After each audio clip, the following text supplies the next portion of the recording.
Hey everyone, and welcome to Shuriken Skills, episode number 59, here in the Work Smarter Not Harder dojo with me, Tony Harmer, aka the Design Ninja. And this skill is to learn how to do grid drawing in InDesign with basic shapes. So I've got a document set up here with a locked background, and I've set a foreground fill color of yellow just to make this easier to see. And I'm going to select the rectangle tool, although this will work just as well with any of the other shape tools and indeed the frame tools also.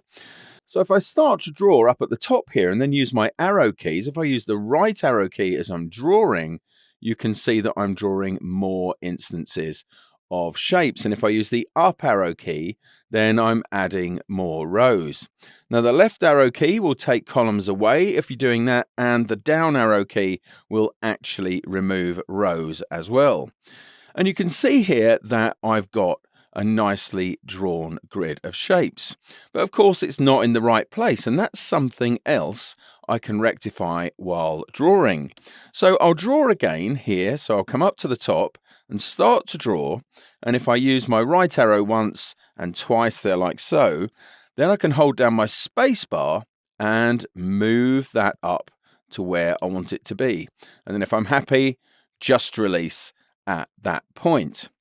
Well, this also works when you're using the selection tool. And if I just draw a simple shape just now, just the one rectangle, like so, something like that will be just fine.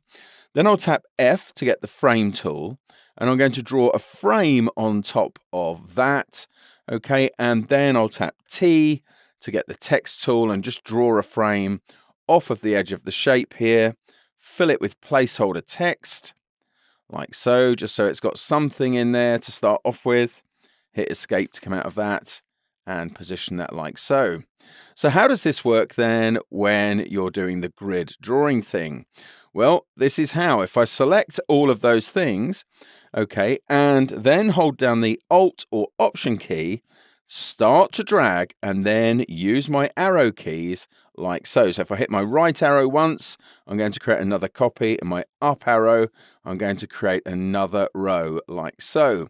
And I can drop those into position nicely like that, which means it's really easy for me to then populate this with real content. And in fact, you can actually find a tutorial doing exactly that, one of the longer form tutorials here on the channel. So for example, if I wanted to add some content now into these frames like so, then I could bring those in, okay, and then start to populate these nice and easily there like that, just clicking through and adding those as I want to do them. So there you are. That's your Shuriken skill to practice this time. And don't forget, if you want to learn more even faster, then check out my courses on lynda.com and LinkedIn Learning. Please do subscribe to the channel, hit the bell for notifications, and you can feedback to me here or via Facebook or Twitter. But for now, we're done, and I'll see you next time for another Shuriken Skills episode. See ya.